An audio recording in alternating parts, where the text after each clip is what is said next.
On today's episode of Kilts and Culture, we're going to show you how to get your Irish on with some Irish products.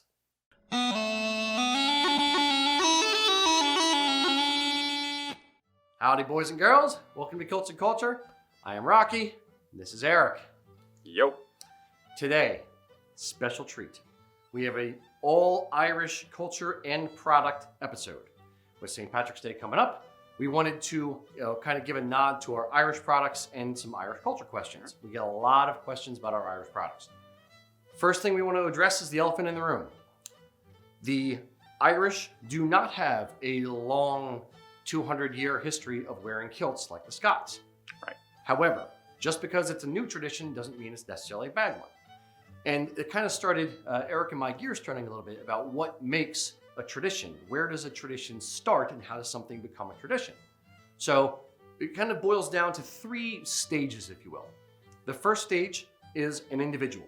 Somebody has to come up with a concept or an idea and want to see it exist, want to see it go forth.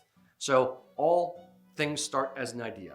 Then after a person does it and pushes it forward and it gains some kind of acceptance, it becomes a fad, if you will, for lack of a better term. When it gets a moderate amount of acceptance in a reasonably shorter period of time.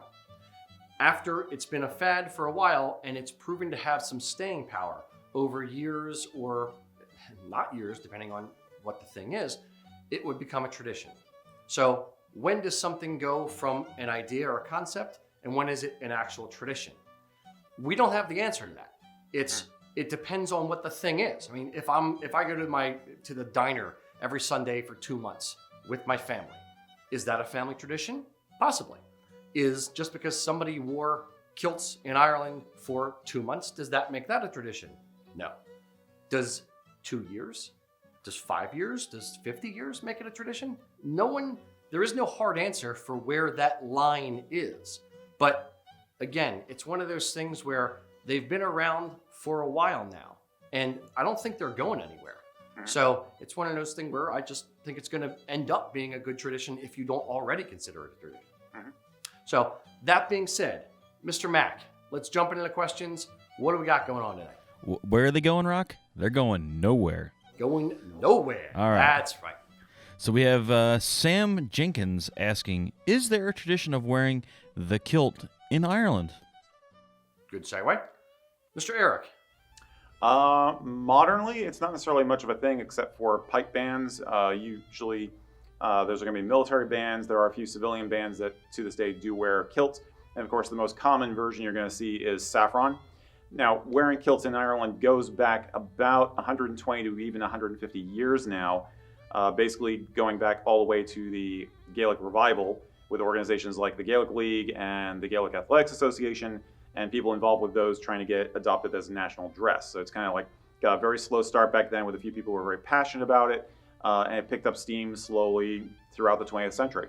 Very good summation. It's Ta-da! That's what I do. Little over 100 years old, and it never caught on in a huge way. It's always kind of been there a little bit in the background, but it never really caught on outside of bagpipe circles and nationalist kind of circles. Right. Yeah. So yes, to answer the question directly, is there a tradition of wearing kilts in Ireland? Yes, in a very small niche. I think you've talked about in the past, Rocky, that you will find kilt hire shops in Ireland. And people will choose to use the kilt for things the way they do for special occasions in Scotland too, weddings and special occasions like that. But it's not necessarily quite as ingrained with the population as a whole as we're used to thinking of it for Scotland. Mm-hmm. And you've talked in the past about how it's much more of a bigger deal in the diaspora, right? Correct. Yeah, the diaspora of the kilts are of kilt wearing, especially with the Irish. It's much a stronger connection. It's not necessarily part of Irish culture, so to speak, but it is part of the American Irish experience, the Canadian Irish experience, the Australian Irish experience. And I'm mixing those names up, meaning, Canadians with Irish heritage or Americans with Irish heritage. It's part of the diaspora experience. It's not necessarily just Irish. Yeah, I think that, and the further you are away from the homeland of your ancestors, the more passionate you get about this stuff. We definitely see that with the Scottish side of things, and the Irish are really no different. It's just doesn't have quite as long a time span yet. Yeah, and I love the one saying, the kilts are worn by Americans in Scotland and by Scots in America. Right. It shows that, when you leave the country is when you get ultra proud of where you were from and remembering how it was and, the old country and whatnot. Mm-hmm. Yeah. Yeah. Mr. Mack.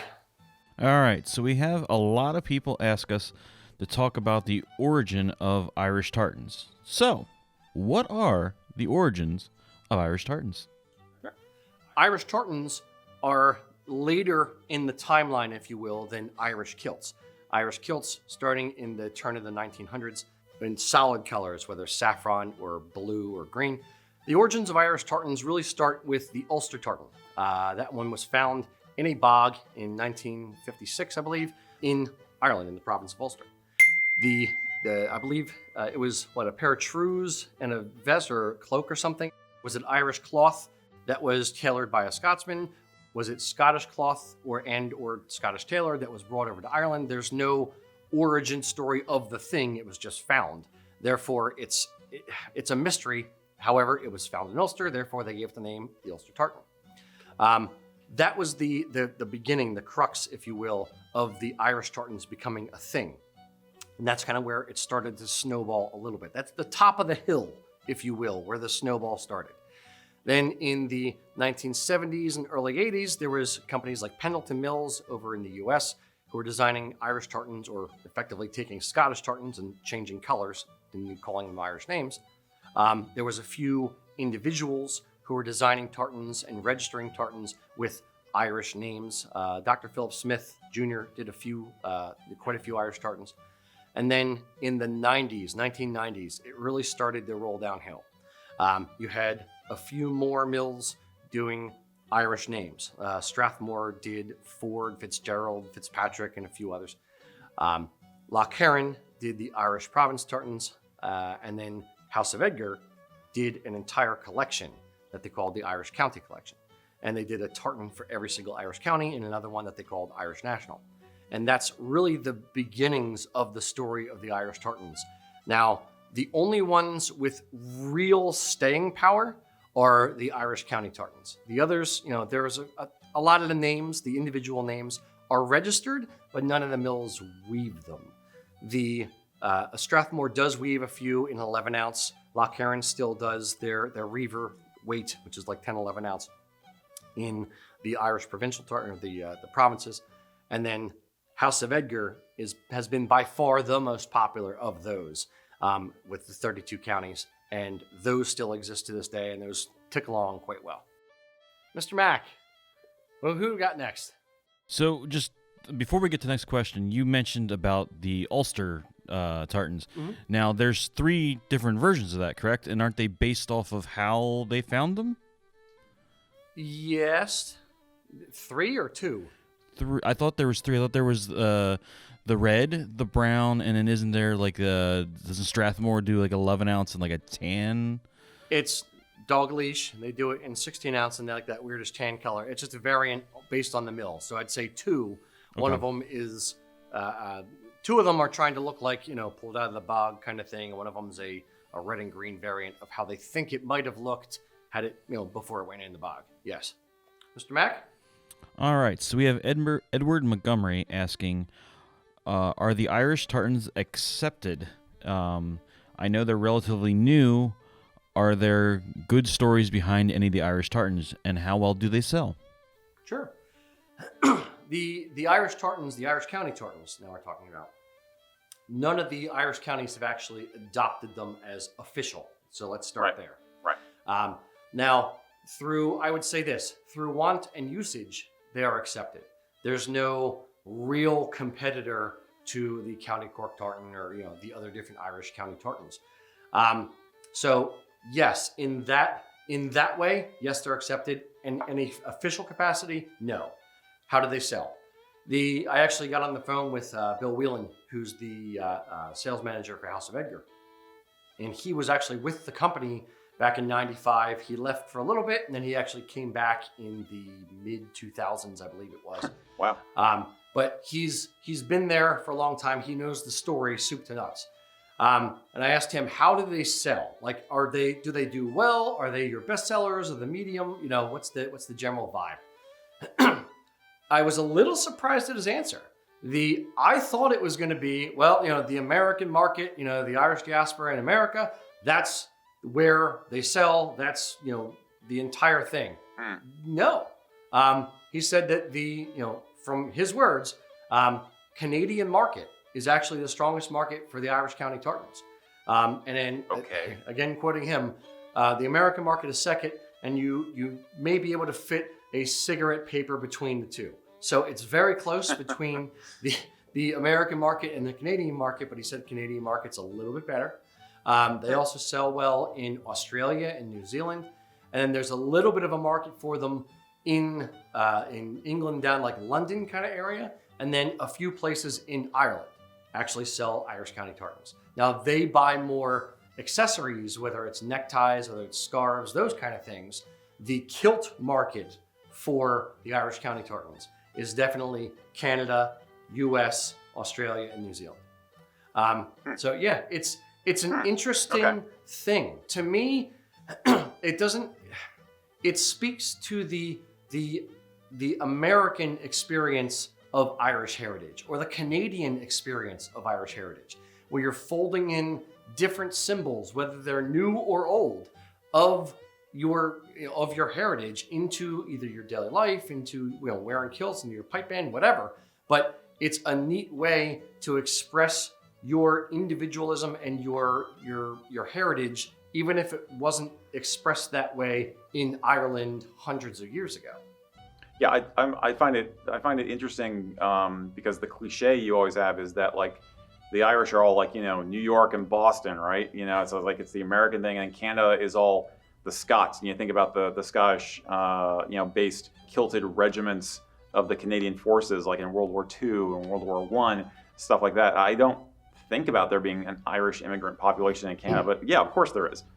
So, and I'm not surprised at all about Australia or New Zealand. It's basically, you're talking about in a sense the classic Irish immigrant story of basically those who were suffering in the homeland wound up going to the new world. Sometimes by choice, sometimes out of necessity, or not so much choice. Yeah, exactly. Some of them were transported, some of them were going because they needed to find food, some of them were going because they wanted opportunity. But they all wound up going to all these places where there was a foothold of the British Empire. So I guess, considering that, I guess I shouldn't be surprised. But it runs counter to my sense of the cliche of the Irish are all in the United States and the Scots are all in Canada. That's kind of cool, actually. That's cool to know. Yeah, it's neat. I love learning, from the mills where things actually are and what the reality is, the boots on the ground, like how things actually move in the market versus just the sense of it. So, right. Yeah. Yeah, it proves that it's a real world thing. We're not talking about, old musty history here. We're talking about a living tradition that's obviously, it going means strong to people. Period. Exactly. And I like knowing concrete things and concrete facts about things, not just that we're talking about them in the abstract. And when we think there's more Irish in America or Boston than there is in Canada or whatever, it's no. These figures are borne out, and this is how it actually is. And these are how those people and us, and how we actually celebrate these things, and we just kind of fold it all into the experience. Yeah. So don't trust the cliches. Do your homework, and pay attention to your genealogy and history. Exactly. Yeah. Mr. Mack. It's all about the import and export, huh? Exactly. Yeah.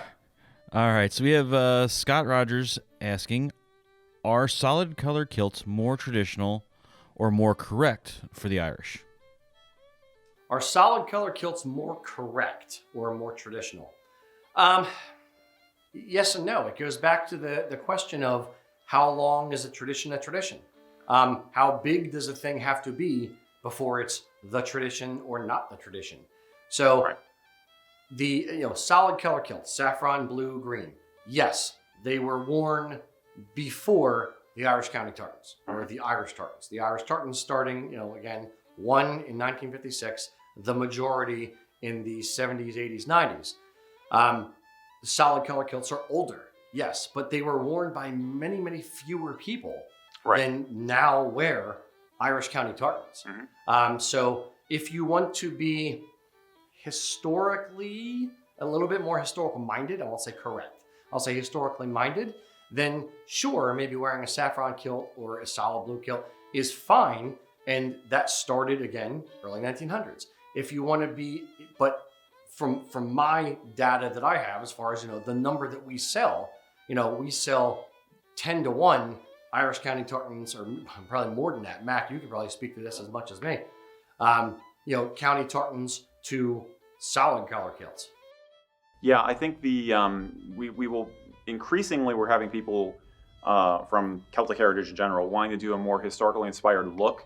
And if you wanted to do something that was more old-timey, a little more romantic, and you wanted to groove on that Victorian, Edwardian, or uprising kind of period, then yeah, you might consider doing a solid color. There are some very famous individuals who were part of the spearhead of the nationalist aesthetic movement. Not always political, mind you. Sometimes it was purely a cultural interest, but these guys, it tended to go both ways. But from the cultural standpoint, people who were adopting the ancient Irish dress, even though it turned out to be mythic, as a statement. And they went with the solid colors because they wanted something that was removed from the Scottish tradition, so it was differentiated from that as well, but was absolutely not anglicized. That was the goal. So you had saffron coming in because of it being the color of the kings. You had Kelly green coming in because it had been a traditional color of Irish flags and Irish movements up until that time. Going back to some of the revolutionary flags and nationalist flags, even going back to the 18th century, green had become a thing. And then you have blue, which I'm surprised how many people don't know this, but blue is actually the original official color of St. Patrick. So when you look at some of the serious zealots, I'll say, of this movement back in the day, like William Gibson is probably my favorite, because several of these guys were major converts over to Irish nationalism and Catholicism, many of them having been educated in upper echelon places like Oxford and Cambridge, and they kind of, went native, if you will. They realized there was a falsehood for them in how they had been raised as part of being citizens of the British Empire, and so they went whole hog into Irish nationalism and trying to develop an Irish identity.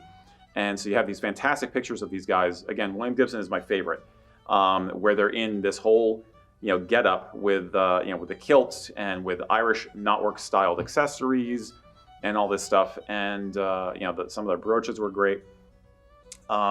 If you want that kind of aesthetic, if you want to kind of honor those heroes, if you will, at the beginning of the movement, then yeah, maybe do a solid color. But I think the tartans are far more popular because they're just more interesting. They have another level of meaning because of geography and genealogy and stuff, and they're just more interesting to look at. Not everybody wants to be wearing blue or saffron. Yeah, and I will go as far as to say this as well: a solid color kilt it needs the rest of the accoutrement. It needs the sporran. It needs some kind of vest or something. It looks a little like 2 degrees off. Not well. To me, anyway, I'll put my personal opinion on it. It looks a little bit off if it doesn't have the belt or the sport, or either vest or belt or sporran and the rest of it. You need all the accessories to go at it. If you're wearing a tartan kilt and you just have on a pair of sneakers and a t-shirt and a day sporran and a belt, you'd look fine. It might look a little bit odd if it's just, again, in my opinion only, one man's opinion. If it's a solid color kilt, it's a little bit off, but yes, there is a tradition. And that's the irony too, because in some of these photographs, William Gibson keeps coming to mind because I love how he looked. They're not always using sporrans. That was another thing that those old timers considered secondary to what they were trying to accomplish, I'll say. So you don't always see them wearing a sporran as part of their national dress. But now it's hard to imagine anybody wearing a kilt without one. I mean, for aesthetic reasons as well as just practicality. Where do you carry your stuff? Absolutely. All right, Mr. Mack. All right, so we have Sam asking, why can't I get the O'Keefe Tartan? Why can't he get the O'Keefe Tartan? Just because a tartan is registered does not mean that it is readily available. O'Keefe and many, many, many Irish names that have a registered tartan are not readily available. It boils down to do any of the mills in the UK stock support the tartan that you can just order a few yards of it and make a kilt. You can get the O'Keefe Tartan. I mean, we can have it woven specially for you, but it's going to be a pretty penny because they're literally weaving just enough fabric for your kilt, not, you know, hundreds of yards of the fabric, which keeps the cost down. If you can get a bunch of different people together to order all of, you know, all the O'Keefes in America or in Canada or whatever, if you can get them a bunch of people together to order it, the costs come down because we can order a bolt of cloth, not just an 8-yard chunk. Yep. It's basically it's that supply and demand and economies of scale, critical mass. Yes, exactly. You get all your friends together to do it, becomes a lot more doable. Yeah, there are some pretty cool Irish name tartans. It's a pity that some of them aren't woven, but the Irish county tartans have really just kind of stepped forward because I would say I don't like every one of them. But the vast majority, I'd say that they knocked out of the park as far as the colors, the soft, earthy kind of pastel-y colors in it. Speaking of which, Erik and I are wearing 2 Irish county tartans today. I have on the County Leitrim, and Erik has on the County Wexford, I believe. Yep. Mac, what do you have on over there? Well, I have to have, you know, an Irish one on, so I have my County Down one on. Nice. Cool. Very good. I think that's another reason. I've mentioned in the past that the county tartans are very flexible. It is good to keep in mind, consider them like a universal tartan. An Irish county tartan can be considered like a universal tartan. It's great if you have heritage that's related to that area, but you don't have to. You can wear it just because you like the color. There's no hard and fast rules. Nobody's going to call you on the carpet, you know, and say, "Hey, that's not your county." You know, it's not like that at all. If you love the color of Wexford, wear Wexford. You know, it doesn't have to be related to your personal history at all. If you enjoy it, you enjoy it. Yep, district tartans are great that way. You don't have to. It makes more sense. It feels more personal if your family was from Wexford, but it's not one of those like hard and fast rules or conventions, so to speak, that you have to be from there. It's a lot more lenient in that way. Yeah, absolutely. All right, Mr. Mack. All right, so we have Carl and Ken asked very similar questions. Could you show all your Irish tartans that are available? Sure. Through the magic of digitalness, we can show you every single Irish county tartan. Dun, dun, dun, dun, dun, dun, dun. I was going to go Wayne's World. Okay.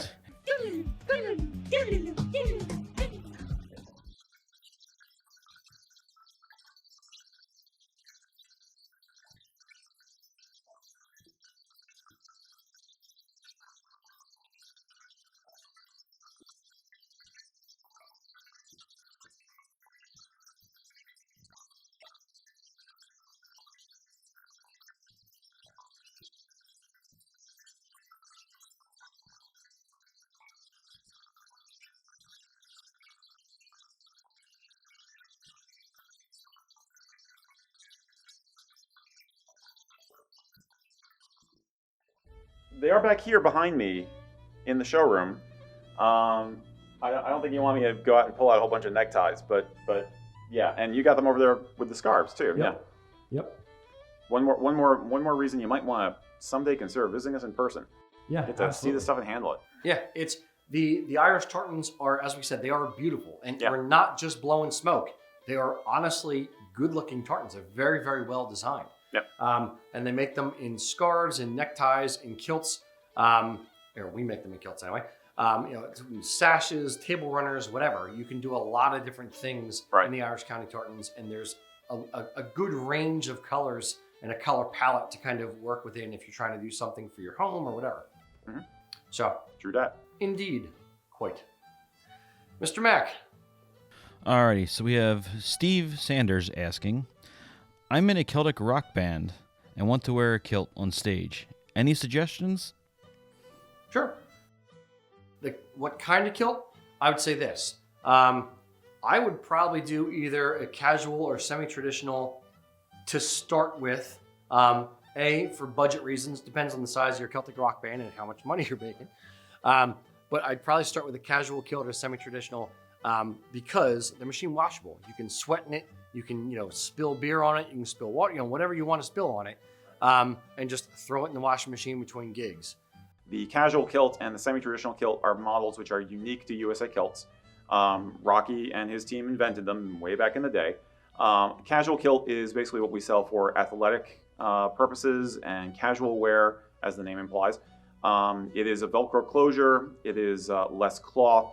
So it's the kind of thing you can imagine hiking the Appalachian Trail in, or going to a festival in, or, as this guy seems to want to, getting up on stage. It's designed to be easy on, easy off, and really indestructible.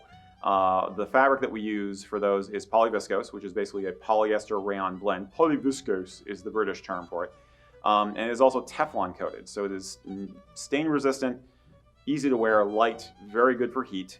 So yeah, it is absolutely a go-to for anything where you think you might be getting it dirty, or you might be abusing the kilt on purpose or by accident.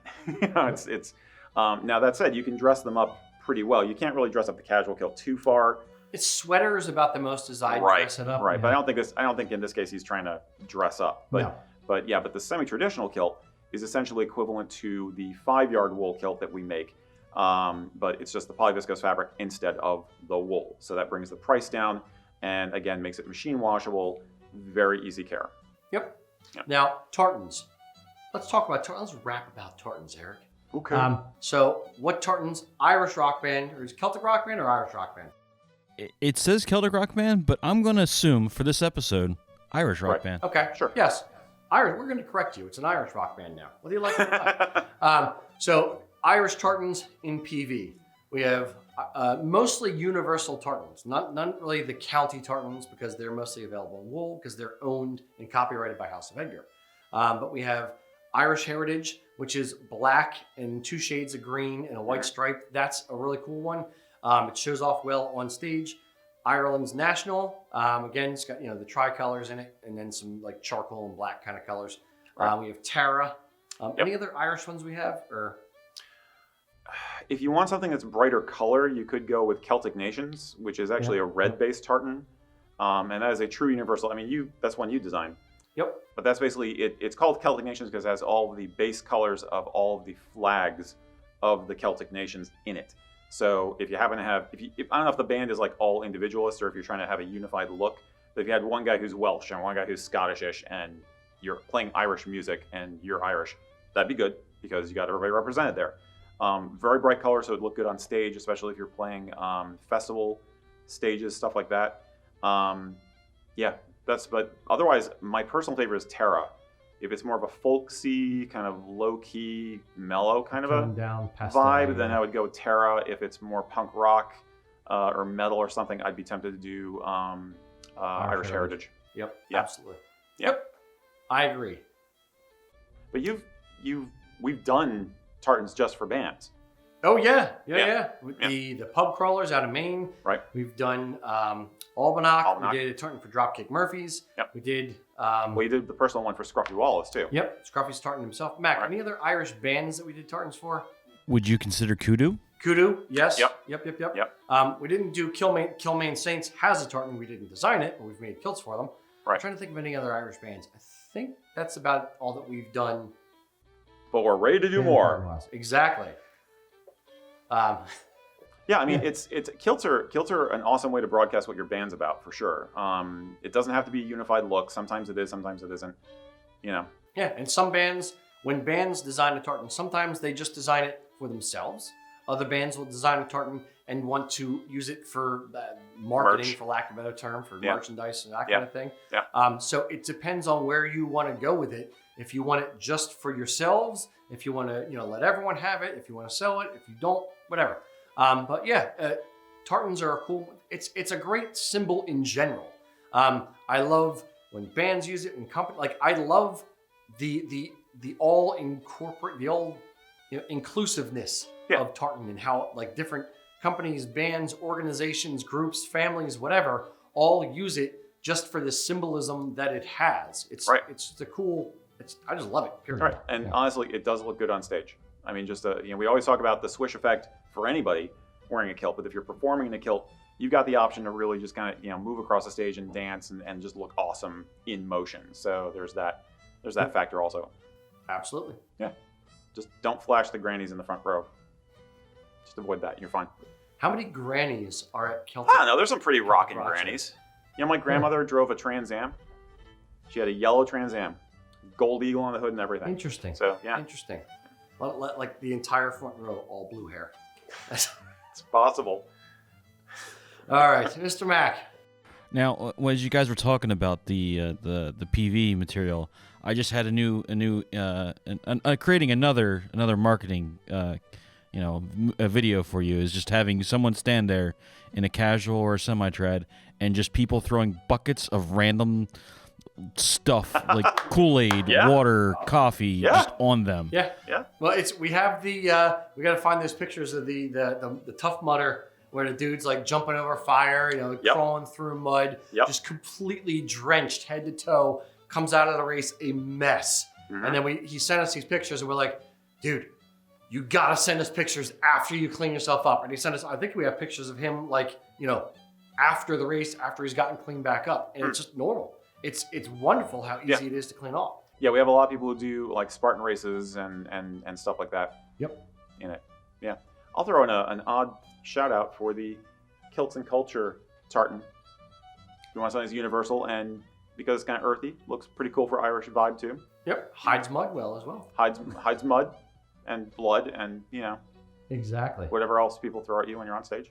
I don't know. They throw Yogurt. blood at you? Is this a guar show? Can you imagine kilted guar?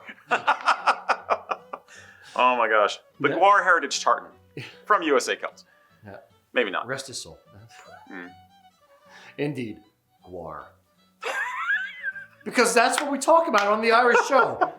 Guar. That's sorry for those of you who don't know guar is. Anyway, Mr. Mack. Alrighty, so we have Liam. We're going in a completely different direction here now. Good. Can I wear an Irish sweater with my kilt? What color? Absolutely. Yeah. Irish sweaters go well with kilts, like the cable knit sweater kind of thing. The traditional color obviously is cream or ecru, like undyed, unbleached, whatever. Wool, that would be fine. I would also say charcoal or a color that tones with it. Typically, Irish sweaters are not done in the ones that we have, I should say, the ones from the companies that we know that offer Irish sweaters. They're usually done in like green, navy, charcoal, and ecru. That being said, the navy would be fine with modern color tartans. Might look a little bit odd with ancients. The greens have to kind of go together. If it's like a foresty green and you have a modern tartan or an ancient tartan and it doesn't go well, I might forego it. But charcoal or ecru, absolutely. Yeah, I'd go with I personally prefer the charcoal because I'm a slob. And the last time I had an ecru sweater, the first thing that happened, of course, was I spilled coffee on it. It's hard to, if you want to broadcast Irish, then go with the ecru because it is a de facto national symbol. It is a de facto cultural symbol. It's got a lot of misinformation surrounding it, but the style itself, you know what I'm talking about. Rocky knows what I'm talking about. A little bit. But it is, if you want to scream Irish, go with the ecru. But for my money, the charcoal is a better investment. You're going to get more use out of it in terms of going with different kilts if you become a collector, or just regular wear. Pants, it matches everything. Jeans, exactly. I would say this as well.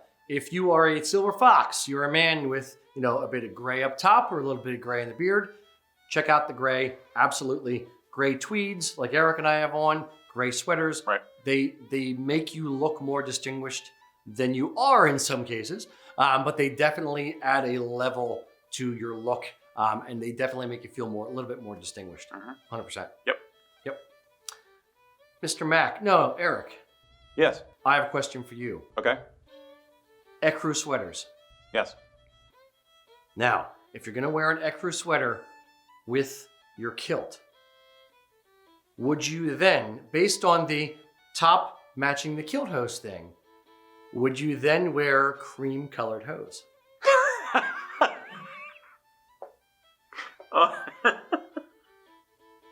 I hate you. I don't care. How do I answer this?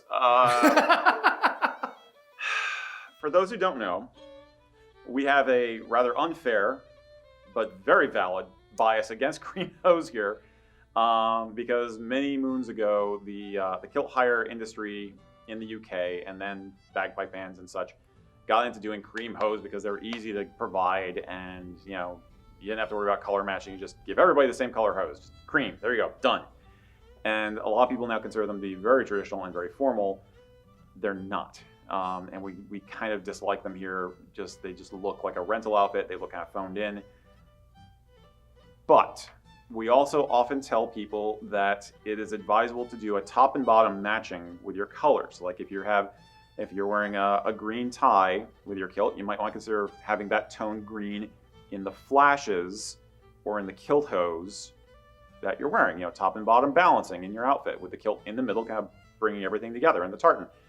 So, could you wear cream hose? Maybe if it was a really thick pair, like hand knits or something like that, or Lewis hose, something that has some body to it. Some pattern to it as well. Yeah, exactly. But the thin, really light cream, almost white, that economy hose come in. I still couldn't bring myself to do it. I'm sorry. I could not bring myself to do that. Okay. But cream colored flashes. Yeah. I feel like quoting the movie Tombstone. Again, Irish Culture Day, why not talk about the movie Tombstone? There were Irish cowboys. When it comes to cream kill hose, my hypocrisy knows no bounds. Yep. Indeed. Oh my God. You had to say that. I had to get you. All right, Mr. Mack. I'm your Huckleberry. I'm your Huckleberry. I'm going to invent cream-colored flashes just for that. You're Daisy if you do. Fit in. There you go. All right, since we're talking about, cable knit stuff, John is asking, are your cable knit sweaters made in Ireland? Yes, they are. We have cable knit sweaters here in the shop. We have them on the website. Go check them out. The traditional cable knit sweaters, well, going back 50 years or so, 1920, we're on them. Yeah, 80 years. Would be hand knit on the Isle of Arran in Ireland. Currently, around 1950, 1960, they started mass producing them. I think it was on the cover of some magazine, an American magazine, like Vogue or something like that. It was a fashion magazine, and it kind of just took off. So an industry kind of was launched out of an American fashion magazine. And I believe it's an American fashion. I'm 98% positive. Okay. But a lot of them now are either machine knit and hand pieced together. They're made overseas. It's a fashion-y kind of thing. It still speaks to the heritage, but not all of them are made in Ireland. All of our sweaters, yes, are made in Ireland. And I'll extend this. We actually have our Celtic Artisan Guarantee, where we buy as many things as we can from Ireland, Scotland, the UK, England, US, and Canada. We try to support the Celtic artisans. We try to support the cultures that we are promoting. We don't want to just pay lip service to it and make a quick buck. We are trying to preserve the heritage. We're trying to preserve the culture. We're trying to preserve all the products, and by pushing the whole thing forward. The only thing that I can think of off the top of my head that we have that aren't made in the UK, made in Asia, are like rugby shirts, because we can't find a good rugby shirt source in Scotland, in Ireland, something like that. If you know of any rugby shirt companies that are actually made in the UK or made in Ireland, please let us know. We would love to know. But outside of that, like all of our products, as many as we can get, jewelry, sporrans, everything are all made in the UK or made in Scotland. Yep. It's the thing I like about some of the sweaters that you just compared to the mass-produced sweaters you'll find in department stores is there's a thickness and there's a texture to them which you can tell the difference, which is great. I mean, that's the one thing that you can't get across when we're doing a video like this, and which is why I always say, if you can, come visit us in person, is the tactile sense. You can feel the quality, you can feel just the thickness of it is fantastic. Some of the higher end sweaters, you can actually smell the lanolin in the wool. It's that real, for lack of a better word. So yeah, that's what we strive for here. USA Kilts. you can smell the heritage.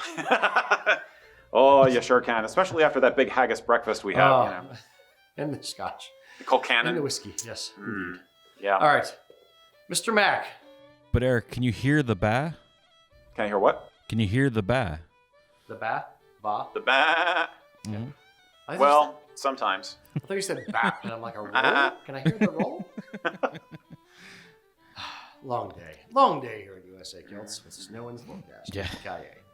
All right. Hopefully no snow for St. Patrick's Day. That's There's been enough. We've had enough issues with St. Patrick's Day. I'd love for St. Patrick's Day itself to kind of go off, people to be able to get out, go to the pubs, like where you do all your things, the masks and whatnot, but just have a little bit of normalcy. Yep. So, no snow, please. I'm done.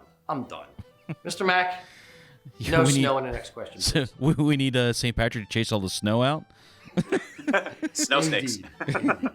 All right, so we have Proud Irish 87 from YouTube asking, can you explain the symbolism in your Irish buckles? Symbolism in the Irish buckles, absolutely. We have two Irish buckles. We have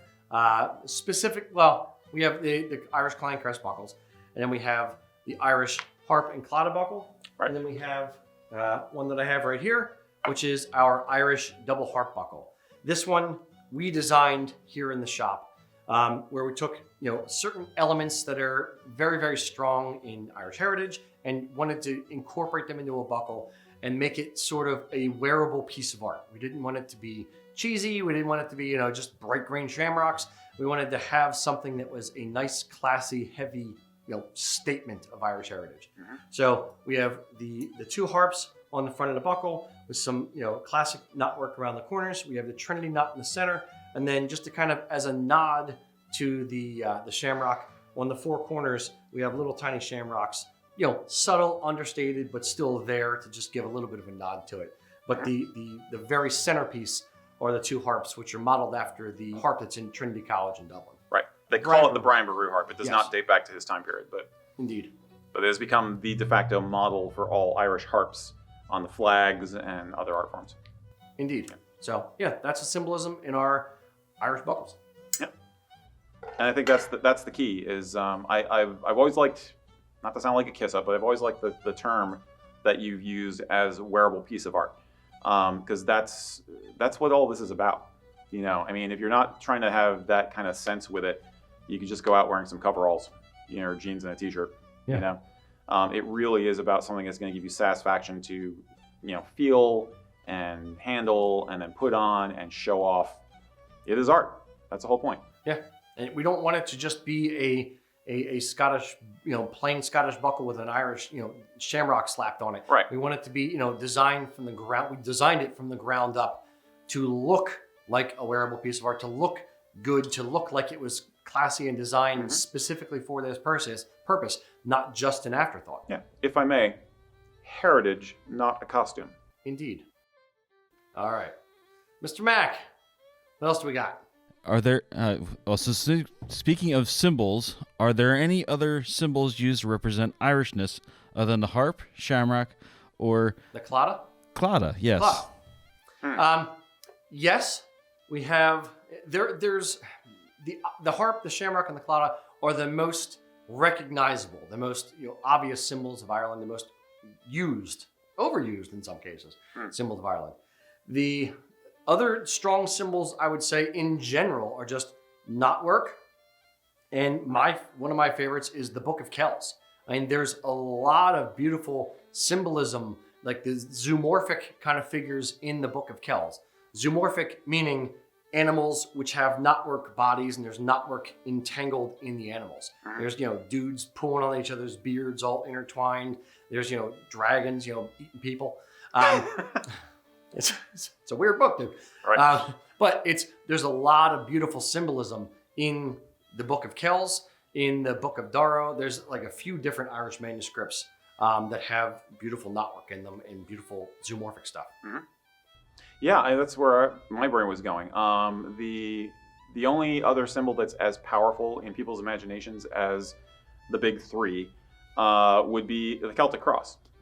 Essentially, that is universally a known as an Irish thing. Knotwork itself didn't start in Ireland, but they kind of perfected it. And by the time of the Catholic Irish Church, Celtic Christianity, which was its own very special story and flavor of Christianity, I highly recommend researching it. The Celtic cross became an export when the monks of Ireland started to move out from Ireland and started to proselytize into other places. They brought the art with them. The Book of Kells is a great example. Some of the standing crosses in Scotland and all across Ireland, of course, Celtic knotwork and Celtic crosses kind of are the soul of Ireland, if you will. Indeed. Yeah. Speaking of Book of Kells. Oh, there's some pagan stuff too, but I'll get into that later. Yeah, it's inside. The Book of Kells. We were when we were designing recently new sporrans, we were thinking, okay, what else can we do? We've done the Irish harp. Here, I'll show both. We did the Irish Claddagh dress sporran. There's a Claddagh in the center, 2 harps on the sides, and the crown for the top, which is the top of the Claddagh as well. We have little harps on the bills, and then we have shamrocks climbing up the shoulders. We did this like 4 or 5 years ago, and we wanted to kind of refresh it and do something else. So one of the things we thought of was we were looking to the Book of Kells for inspiration on what else could we do as far as symbolism of Ireland, of Christianity, of like all this other cool stuff. And I came across a specific page in the Book of Kells, and it had, I remember 4 arches, and then it had the 4 apostles, Matthew, Mark, Luke, and John, in their zoomorphic figures. And it was a semicircle. It was the perfect shape for a cantle. And I just kind of stopped on the page, and I was like, yup, that is what we have to do. So we started with that. So we do a a Book of Kells sporran. We have 2 dress sporrans with that. We also have a kilt pin, which is 2 guys up and down, fighting each other based on the symbolism in the Book of Kells. It is just I don't know. I have a book of the Book of Kells, like an artwork book of it. And every time I open it, I find something else cool, some little detail I missed before, a little mouse in the corner or whatever. You find new stuff. The more you look at the Book of Kells, the more things you find in it. Yeah, I think it's probably the most beautiful sporran we've designed. Frankly, I love it. It's absolutely gorgeous. We designed but didn't design. Yeah, well, it's imitation is the sincerest form of flattery, you could say. But I also do like the kilt pin. The kilt pin is fun and was kind of fun to come up with as a design because it's like you can sort of imagine it as just 2 guys, or the one guy looks a little bit more Norse and the other guy looks a little bit more Bronze Age Celt, and you can wear the pin one side up or the other side up based on who you want to be winning. so it's fun. And there's a linearness and a logic to modern art which you don't see in medieval or primitive art, pre-Christian art, Bronze Age art, all that kind of stuff. And if you can capture that into a modern piece of jewelry, it's just freaking awesome, Yeah. So I love the kilt pin. Another thing that you've used in some of your designs, which just occurred to me is a big Irish symbol, is the Trinity knot. The triskill. Well, the triskill is different, but the Trinity knot is another classic Irish symbol. Indeed. So, in Christianity, the Trinity is such a pervasive symbol. So it's another one of those that just ties in, not really meaning to tie in Christianity and religion to it, but it has a deep roots in Irish culture as well. Yeah. Absolutely. Yep. Mr. Mack. All right, so we have Greg asking, are there any Irish-specific sporrans? Are certain animal furs associated with the Irish than the Scottish? If so, which ones? Yeah. Like sporran designs, or like is there a different? He's just saying specific sporrans. So okay. is this the Irish sporran? Kind of like the Welsh have their right. Oh Welsh yeah. Because the Welsh definitely have a very unique sporran design. Yeah. I'll touch on the sporran design, and I'll let you go into the fur aspect of it. Sure. No, since the tradition of Irish kilt wearing is new, so to speak. No, most of the Irish sporran designs are all based on Scottish sporrans, and literally it's just a Scottish sporran. And to make it Irish, most companies are just whacking a shamrock on it. So when we designed our range of Irish sporrans, we wanted to elevate it and think of, Irish symbols from the ground up as we were doing it. Now, the symbols that we use in our dress sporran are the 2 harps on either side, the Claddagh in the center, and again we have the Shamrock scrolling up the shoulder of the cantle, just as a little bit of accent piece, not to just shove the Shamrock in everyone's face. No shoving shamrocks. No shoving shamrocks. We also do come back into frame here. We also do an Irish Diaspora, which has a little bit of leather cut out, so you have green leather showing through, and then it has the same Claddagh design on the top here, with 3 groupings of 3 studs here, 3 studs on that side, and then 3 holes and 3 holes on the other side. Okay. Again, kind of as the nod to the Trinity nut aspect of it. Yeah, sure. Yeah. Yeah, it's basically form follows function. So the idea of a sporran is that it's a leather pouch you can get into and get your stuff out of. So there's not any reason why an Irish sporran would be different from any other kind of sporran. It all comes down to the decoration. Just like it's what you choose for your personal style to add flair and meaning and interest. As far as that was the furs,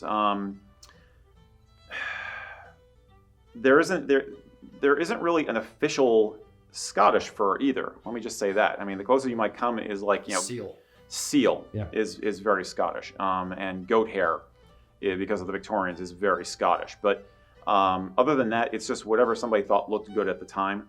Badger, another old Victorian one. In Ireland, the animals that are of importance, there's the hare, which is considered kind of a national animal.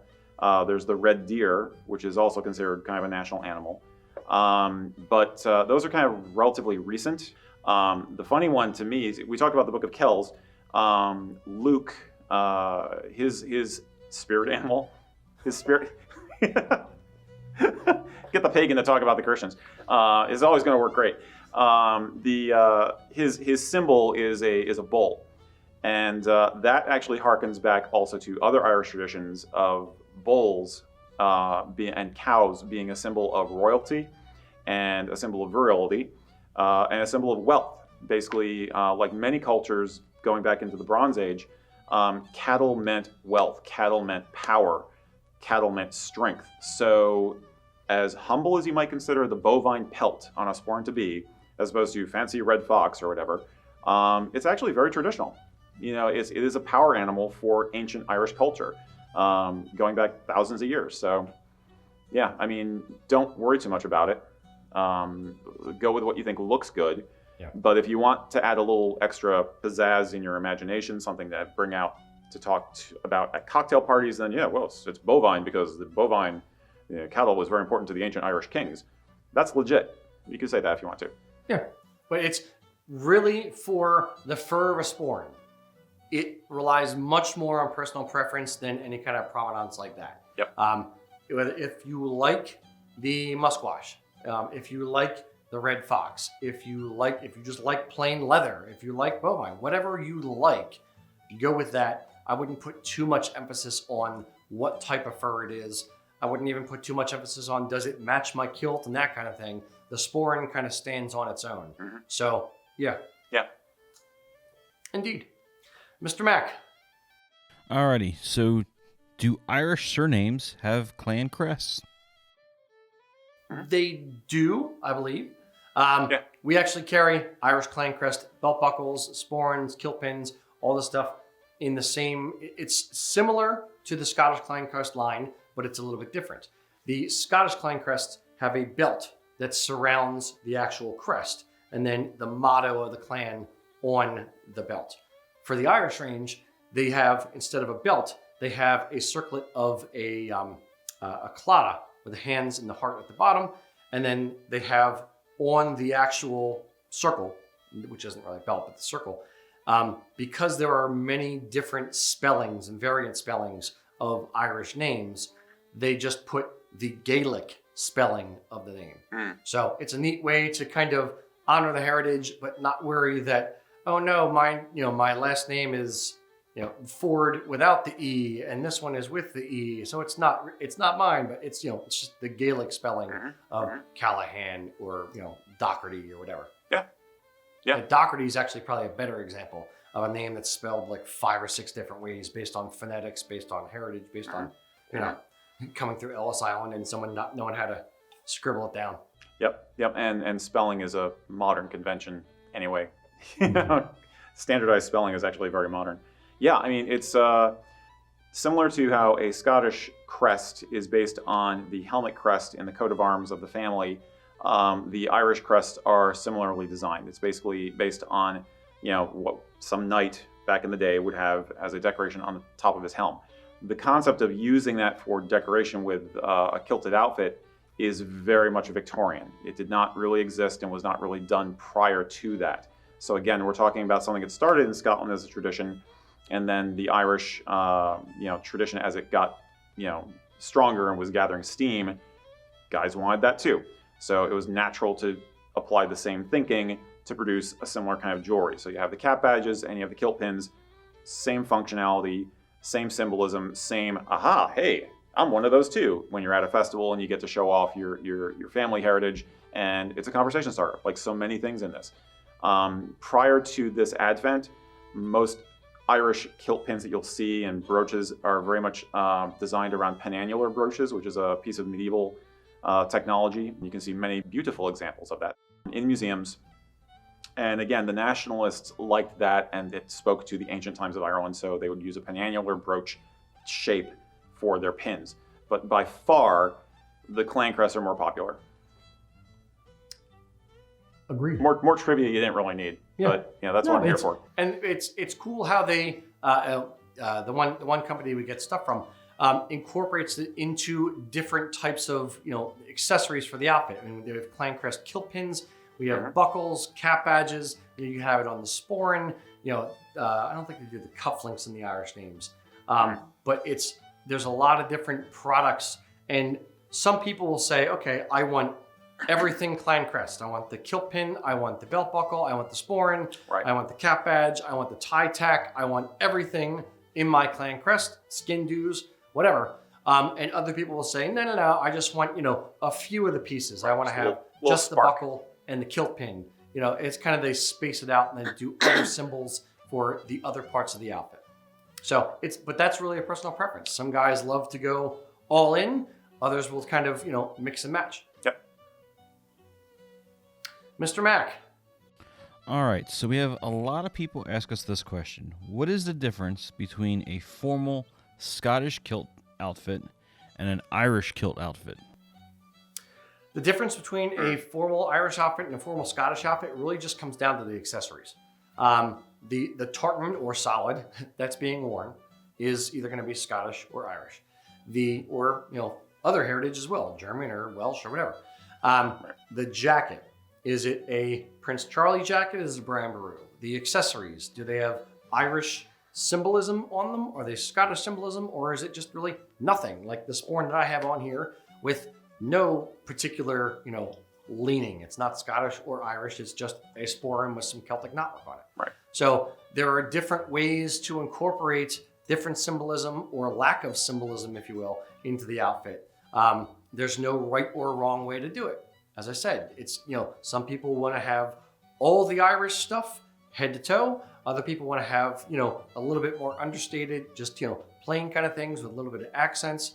Other people don't want to wear anything, overtly Irish outside of maybe the tartan itself. They just wear, regular plain accessories. So it's really a personal preference. The cool thing is you get to express yourself in it and kind of have your own personal flair come out in this. Yeah, there's nothing that says you can't wear a classic bog standard Prince Charlie jacket with an Irish kilt. People do it all the time. That said, as things have developed, we've gotten a lot more pretty cool Irish specific jacket options now than there used to be. You can have a very complete Irish look if you want it. Well, that's actually, Erik, you bring up about the Irish jackets. That's actually one of the next questions we've been getting in is of course are there specifically Irish jackets? Yes, there are. Indeed. Over to you, Rocky. The Irish jackets were actually I love telling the story because it's just a fun story at least in my brain, it's fun. I find it fun, and that's really all that matters. The Irish jackets, there are 2 Irish jackets. The PC equivalent, the Prince Charlie equivalent, is called the Brian Boru. That's the formal Irish jacket. Mm-hmm. There's also an Argyll equivalent, which is called the Kilkenny jacket and vest. The origin stories of these are very commercial, but fun. Basically, a company over in Glasgow sold a lot to the hire industry over in the UK. And in the mid-90s, late 90s, they had, Prince Charlie's been around forever. They were always renting Prince Charlie jackets, and they started to look dated and still kind of do. And basically the company said, look, we make jackets. We want to come up with the new Prince Charlie, a more, a contemporary version of Prince Charlie. We're going to put a shawl collar on it. It's going to be a nice, sleek, classy, contemporary look to update the Prince Charlie. And they made up a couple prototypes and shopped it around to a few of the hire shops that buy jackets from them and said, hey, here's our new Prince Charlie. What do you think? And basically the response was, it's beautiful. Great. How many can we put you down for? None, because we have an entire fleet of regular Prince Charlies and we're not going to convert over to these. And, damn it. I have a great idea. People love it, but they're not going to do it. And for understandable reasons. It's a lot of money to switch over, a couple hundred jackets.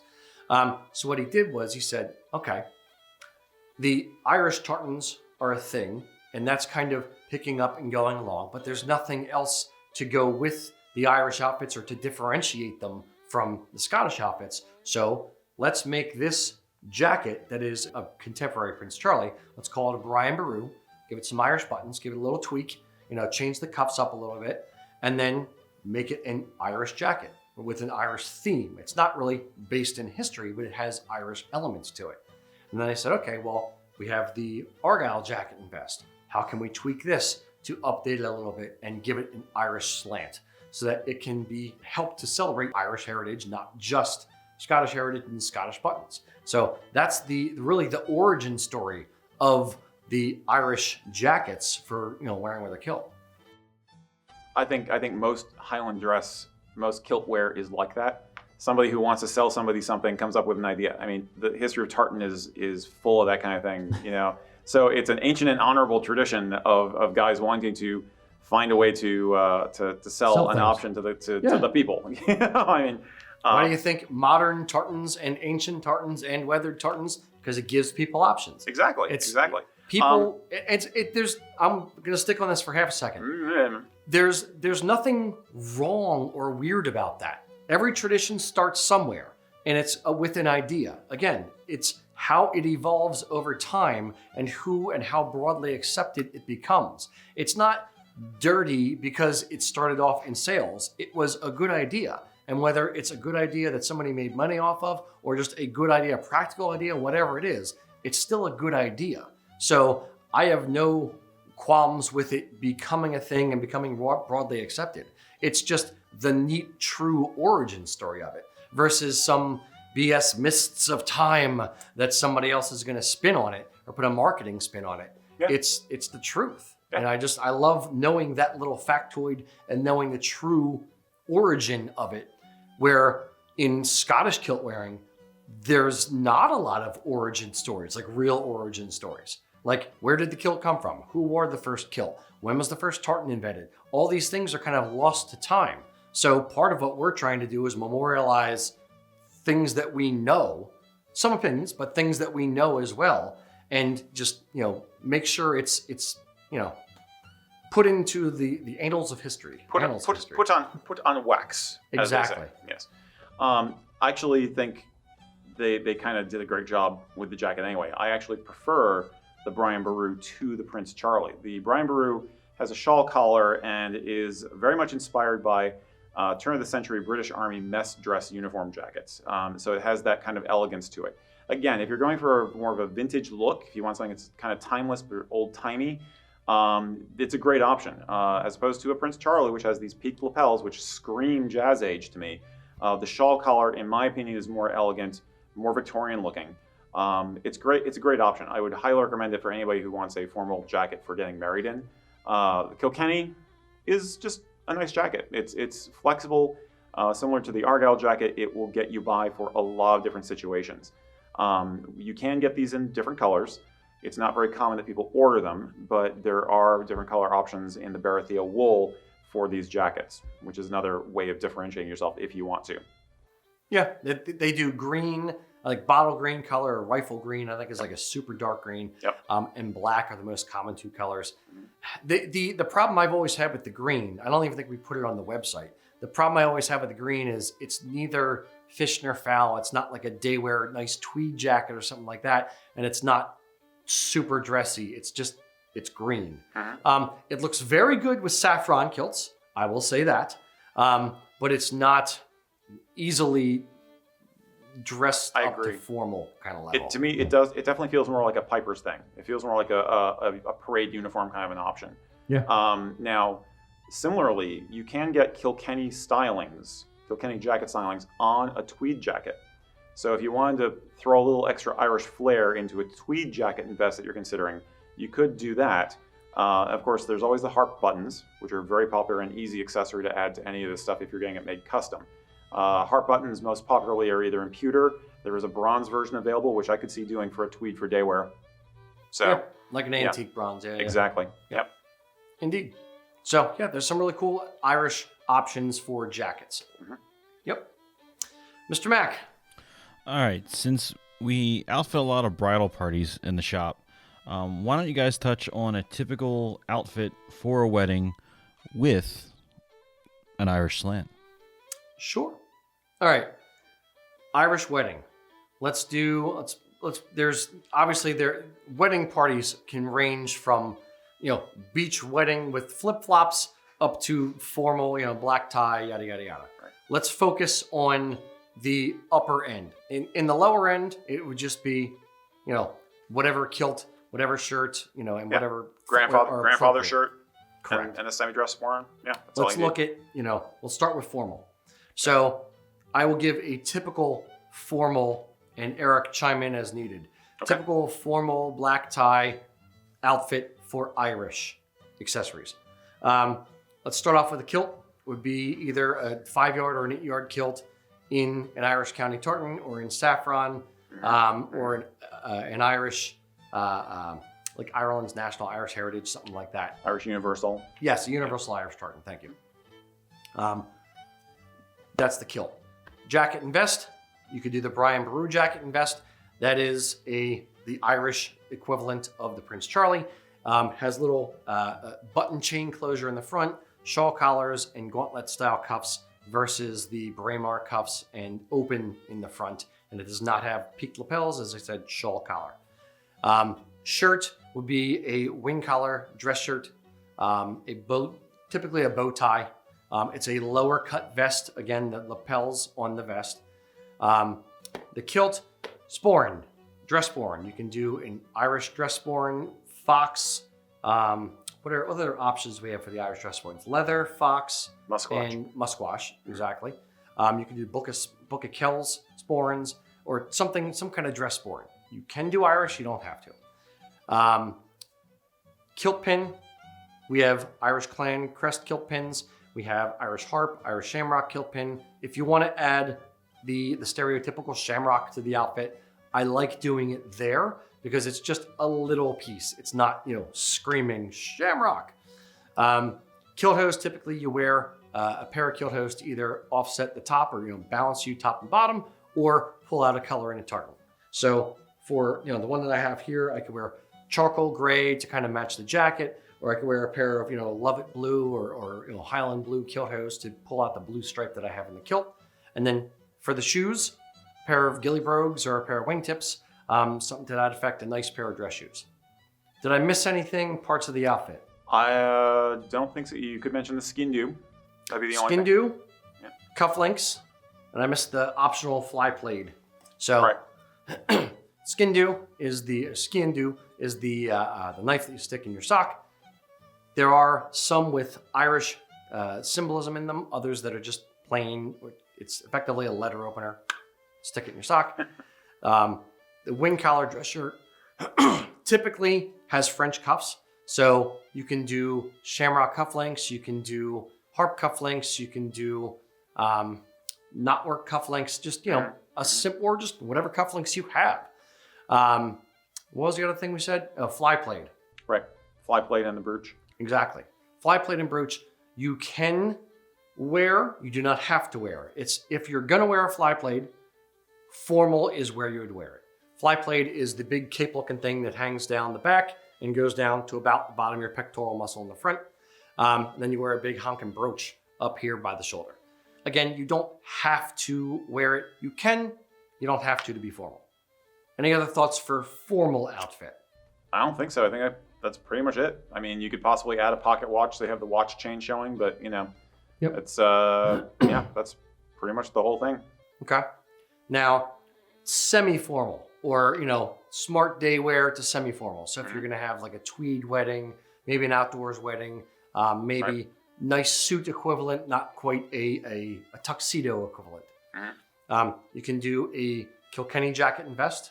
You can do a tweed jacket and vest with or without like Irish buttons or somehow incorporating a little bit of Irish stuff there. The appropriate sporran for that would be a semi-dress or a day sporran or a hunting sporran, not necessarily a dress sporran with a tweed. It's kind of this weird scale of it's not quite formal, but it's, Yeah, I've seen plenty of people do it, but I would rather see a hunting sporran personally. Yeah. Hunting sporrans and tweed, especially the hunting sporran with the fur bottom, magnifique. Then the rest of the outfit is effectively the same. Either a 5-yard or an 8-yard kilt, a kilt pin, with or without Irish symbolism, a pair of kilt hose, set of flashes, ghillie brogues. I will say this: for tweed, for day wear type stuff, brown ghillie brogues might be okay. Yeah. It's not formal, but they look very, very smart. And then I would potentially do a brown day sporran or a brown semi-dress sporran to kind of pull out the browns in the shoes as well and kind of tie it together. Sort of like Erik has on there. Yep. Any other thoughts for an Irish wedding or a wedding with an Irish slant to it for a kilt outfit? Not that I can think of. I mean, it's you gotta trust your gut and go with whatever your taste is and whatever your bride is interested in seeing you in. That is always the final denominator is what does she want you to look like. Now, is there anything for the bride that you could suggest as well? For the bride, you have sashes, you have shawls. The dress, generally, you don't want to cover up too much of the dress. So the dress is really the centerpiece of the event for most women. Now, and same kind of goes for the bridesmaids as well. So I'd say the sash or a shawl are the main two things that we usually recommend or sell to brides. Sash or brooches for, pinning the sash closed, whether you want to pin it up at the shoulder and wrap it around the chest, or whether you want to just cross, at the left hip and then pin it down here. Erik, any thoughts for brides that I'm not touching on? There's no basis in history or culture for this, but I personally feel like a shawl has a more Irish feel to it than a sash does. Shawl just has there's so much art and so much photography if you look at the history of Ireland where the women are wearing some sort of a shawl. So I just feel like it just has that feel to it for some reason. That's just me talking. The most traditional thing you can do for the bride for an Irish wedding actually has nothing to do with the stuff we sell, although what we sell is amazing. Would be to consider a different color dress. It used to be that blue was the traditional dress color in Ireland, not white. So that might be the real just throwing a ringer to everybody who's involved in your wedding is like, what, she's gonna wear blue? That's actually very traditional. It's not a custom that's followed nearly as much as I think it should be.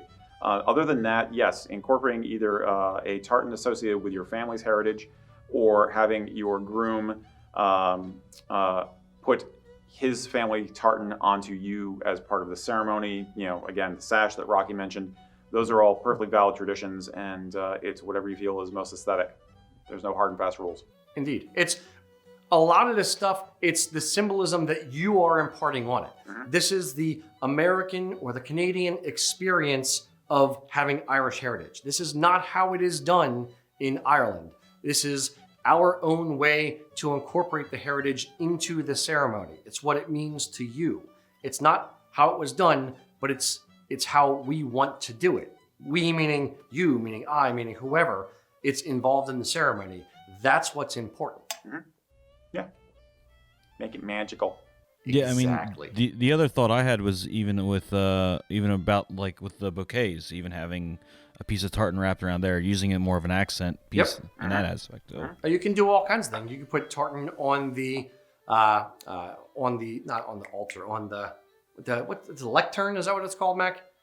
We stand up there and give the lesson. Podium. Podium. That too. You can put tartan up. Well, it depends on the pastor as well, or the minister, if they want you to, be able to decorate anything. But you can put stuff there. You can put it on the ends of the pews. You can incorporate as much or as little symbolism. There's a lot of really cool ways to incorporate things in, especially in the reception. Mm-hmm. There's a lot of cool ways to incorporate symbolism in there and to kind of make the day your own as well. Yep. Hand fasting is a very old Irish tradition also. Yep, indeed. Yep. Mr. Mac. All right. So how should you dress for St. Patrick's Day? St. Patrick's Day. St. Patrick's Day. I'll start with this. It depends on whether you're in Florida or whether you're in British Columbia or whether you're in Boston and New York, where you are. You dress appropriate for the day. So remember, it's mid-March. It's almost spring, but not quite. So it's probably still going to be cold. So one thing I'd say, well, let's start with the kilt. So I'd put on a kilt. If it were me, not everyone has to wear the kilt for St. Patrick's Day, but I would. You could wear a cable knit sweater if it's going to be cool out. If it's going to be warm out, just a t-shirt. I'd wear a day sporran, a belt, kilt pin. I could take or leave depending on how crowded I think it's going to be at the bar from people like catching on the bottom edge of the kilt. Yes. Yeah. Any other tips for St. Patrick's Day revelry, Erik? I think we threw this question out to the group at one point, and one of the answers I found most interesting was one gentleman mentioned that he was going to be wearing a tie and kilt jacket and vest to go to mass in the morning, and then he was going to go and change out of that top half of the outfit and into like a grandfather's shirt and sweater to go out to the pub. The one part of the outfit that's not changing, of course, is the kilt. As we always say, the kilt can go with almost any context. You don't have to have a separate kilt for going to the pub versus going to church. So context is king. Look at where you're going to be going. If you're going to be going in a perfect world, you'd be attending a parade. Make sure that you have warmth layers on your core. Don't worry about your legs. Just make sure you got your core covered. And that's about it. I would encourage a flat cap. Flat caps look great with any kilt outfit, but they're especially Irish. They just have that kind of panache to it as being an Irish thing. And it'll keep you warm, keep your head warm too, which is very important for some of us. I do agree with the idea of maybe leaving the kilt pin at home because it can get caught on things if you're in a crowd. So in a very crowded situation like at a parade or in a crowded pub or a concert, it can sometimes be a problem. It's up to you. Just be aware that it is one of those accessories that can get knocked off. I would also advise against wearing a skin due. Certain authorities and venues will have issues with you having any kind of a weapon on your person. If you really want to wear one, then go with the skin brew, which of course is it's basically a bottle opener that looks like a skin due when you have it down your sock. It's a fun conversation piece and it's actually useful. But I would leave an edged skin due at home for these occasions just to avoid potential problems with authorities. Yeah, skin dues are effectively ceremonial more than anything. They're not really functional. Most of them, I should say, aren't functional. They're more just decorative, just as part of the tradition of it. But you do not need a skin due to be traditionally dressed or anything like that. That's bunk. Just be comfortable. If you're going out for St. Patrick's Day, be comfortable what you're wearing. You're going to be going from bar to bar to bar, or you're going to be celebrating. However you do it, make sure you're comfortable. Make sure you don't mind spilling beer or spilling drinks on whatever you're wearing. You throw it in the wash. So yeah, just be comfortable and have fun. Yeah, that's the bottom line. I think really good shoes. bottom line is shoes that you're going to be comfortable with marching around in for all day. And I think it's a great opportunity. It's a great occasion for doing the Aran sweater. I'll put in a vote again for the fact that I prefer charcoal over ecru. The idea of spilling a drink onto an ecru sweater is terrifying to me. Charcoal, not great either, but wool is actually not too hard to wash if you get to it right away. But the sweaters just look so Irish. You know, I would say the Aran sweater and the flat cap and the tartan of your choice for your kilt, you're good to go. Yeah. Indeed. Quite. Whatever you do, cheers. Sláinte. Mr. Mac. So on those comfortable shoes, you would recommend buckle brogues, right? Always. Always buckle brogues. Absolutely. Absolutely. Shut your mouth, Mac. Hashtag ban buckle brogues. Oh, indeed. All right. Next, All right. not buckle brogue questions. So we have Sean asking, I can't wear a kilt every day to work. Any tips on how to incorporate my heritage into my daily wardrobe? Sure. If you can't wear a kilt to work every day, whether it's for safety reasons or HR reasons or whatever it is, there's a lot of different ways you can incorporate your Irish heritage, your Scottish heritage into your daily wear. We have, I'll just rattle off a few products. Flat caps, period.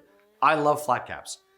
We have leather wallets with Irish knotwork on them. We have belts with Irish knotwork on them, made in Ireland. We have key fobs with knotwork on them, all kinds of different things for that. We have t-shirts, rugby shirts that say Ireland or have, Harp on them. What else do we have product-wise you can incorporate in your daily life? For me, it's all about the leather gear. I think if you can't wear a kilt, then leather goods are fantastic. Knotwork is such an iconic part of Celtic heritage and Celtic art. You throw that on your body as much as possible, as far as I'm concerned. You can get tartan neckties and tartan scarves. That's great. But I'm a big fan of the wristbands. These are great casual wear. Nobody's gonna have a problem with it. It goes with a lot of different looks. The belts, very similarly, it's easy to match. We specifically make sure we have belts and these other accessories that match color-wise and thematically, so you can kind of put together an accessory package for yourself, as it were, and just kind of nail that kind of just like Celtic, manly warrior vibe kind of a thing. Which, that's what I like. Basically, that's what I would do. I go toward the leather accessories, things you can wear every single day, whether you're kilted or not. You just get a lot of use out of it, and the more you wear them, the nicer they are. They just once they break in, they just feel like a part of you. The signature pieces, as my wife would say. You know what I mean? I agree 100%. And we're talking now. Let's go to if you have a job where you have to dress up every day. I would say that tartan neckties are an easy way to incorporate that in part of the outfit. I forget the actor's name. He was on the original Law and Order. He was one of the detectives, not Orbach, not him, his partner. And he was also Mr. Big in the Sex and the City show. That guy, forget his name. Nolan? I don't know. Anyway, he used to wear on Law and Order. He used to have tartan neckties on, every show. Okay. And it was just his thing that he did on the show. And he always looked very smart and well put together. So I dig on tartan neckties. For outerwear, again, the scarves, and I still love the Celtic knotwork belts. It's a great way to keep little tiny bits of your heritage with you in your normal life. You don't need to just wear kilts to express your heritage. You should be able to incorporate other things into your daily wardrobe and just have little expressions throughout the day that may not get in trouble, may not get you in trouble with HR. Right. But there's neat, cool little ways to incorporate things in every single day that means something to you. They don't have to be a crazy, peacocky, look at me symbol. It can also just be a little bit of your belt. Or every time you pull out your wallet, you see that knotwork, and you're just like, yeah, it's pretty awesome. Yep. That's who I am. I like the wallet point a lot because we talk about clothing and accessories and how you look, but sometimes you're not looking at yourself unless you happen to pass by a window or pass by a mirror. So it's nice to have a little something that you can look at and appreciate by use, that you can actually see and hold in your hand. So the wallets are great for that. Again, I think leather jewelry is good for that. A tweed vest is a nice option. We sell tweed vests. They're very popular item with our people. There are ways you can customize them. There's lots of different tweeds available, lots of different button options available. You can get them cut short to be worn with a kilt, or you can get them cut long to be worn with pants. So that's another really nice way to dress up an outfit and use it with anything. Absolutely. Yeah. What about the grandfather shirts? Yeah, grandfather shirts are great. If you're not in a workplace where you're required to wear a tie, they are smart looking without looking fussy. Yeah, they're a throwback. They're romantic-ish, but they're a nice, comfortable, casual button-down shirt. So yeah, I dig on grandfather shirts as well. Yep. Absolutely. And they look great with a flat cap too. Yep, 100%. All right, Mr. Mack. I'm picturing now Rocky sitting in front of the TV and sitting there snuggled up in his little blanket watching Sex and the City, with his little cup of wine and his tartan snuggly. Exactly. For the record, I don't think I've ever seen any episode of Sex and the City. I've never watched it, and I didn't have HBO, and it was just not. I know that it was in the zeitgeist. I recognize that it existed, but it wasn't my. No, I'm more of a Housewives in New Jersey kind of. Okay. What's Gaelic for Netflix and chill? I don't even want to think. Netflix and chill. Can't do it. All right, Mr. Mack. Alrighty. So the next question we got is, can you wear a flat cap with a kilt? Can you wear a flat cap with a kilt? Yes. To varying degrees of tradition, but yes. I'm going to go on record as saying, I think it looks good, period. You will have some traditionalists, shall we say, who will say, no, the flat cap is really not supposed to be worn with a kilt. It doesn't go, it's not right. But a lot of guys wear it. It's a very comfortable working man's type cap. It's just a nice cap. It has its own history. It reaches, I'm trying to think of like the history, the earliest pictures I can think of somebody wearing a flat cap. Easily 1800s. I'm not sure when. Yes, flat caps go back to the mid to later 19th century. I think some of the earliest examples of them come from like Liverpool, actually. Not Ireland, but Liverpool. But they absolutely caught on in Ireland. And by the 1920s, they had become a very popular accessory, not just for working men, but for anyone who was doing a sporting type activity, which is why you will see photographs of guys who are kilted with flat caps who are going off up into the hills to stalk deer. Mm-hmm. It was not considered something you'd wear in town for those guys, but it was something you would definitely wear in the country. So it's not, try to avoid the cliches you have about any of this stuff, okay? There's nothing wrong with wearing a flat cap and being a traditional person in the process. Yeah, and they're comfortable, and they have, again, it just screams Irish, period. It is a wonderful, piece to put in your wardrobe that you don't have to have a kilt on, but if you're wearing a flat cap, it just screams Irish. I started wearing flat caps in my mid-teens, I guess. How I came into wearing flat, and that's if I wear a hat, it's going to be a flat cap, period. That or a boonie hat if I'm in the summer and I don't care. But if I'm going to wear a stylish hat, it's going to be a flat cap. In my teens, when my grandfather passed, both my grandfathers actually wore flat caps all the time. That was their headwear. So when my first grandfather passed, my grandma said, "Hey, is there anything in Grandpops that you want?" And I just went through and said, this is the thing that screams my grandfather to me.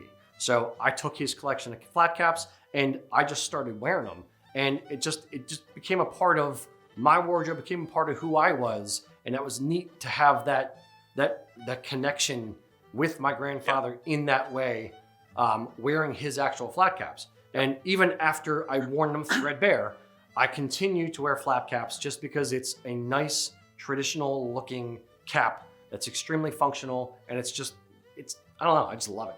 Yeah, I think your story points to the fact that basically flat caps, like the kilt, are basically timeless. It is a design which there are various variations of it. You'll hear people talk about driving caps or newsboys or 8 panels or things like that.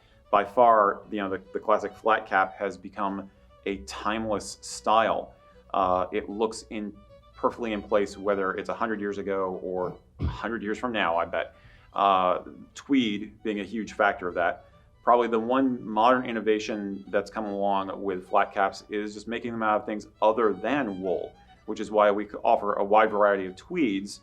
So you got color options for matching the rest of your outfit, but we also offer them in linen because we live in America and we have very hot, humid summers here in Pennsylvania, and we very easily realized we need a linen flat cap to keep our bald heads covered in the sun. I have no idea what you're talking about, Eric. So yeah, absolutely. It's and with that in place, it's an option for all year round. So yeah, that's why we sell them. Absolutely. Yeah. Thanks for tuning in, guys. Remember, this is your heritage. Make this whole thing your own. No matter whether you're Canadian with Irish heritage, American with Irish heritage, you want to be able to express yourself however you want to express yourself. If you saw anything on today's show that you really like, please go to usakilts.com and check it all out. Until next time, boys and girls, Sláinte. Sláinte. Any other questions, or are we all out? I believe, as Porky Pig would say, a biddy biddy. That's all, folks. Very good. Porky Pig. He was Irish, you know. A very, very Irish, character. Not at all. Sorry, I'm getting hungry.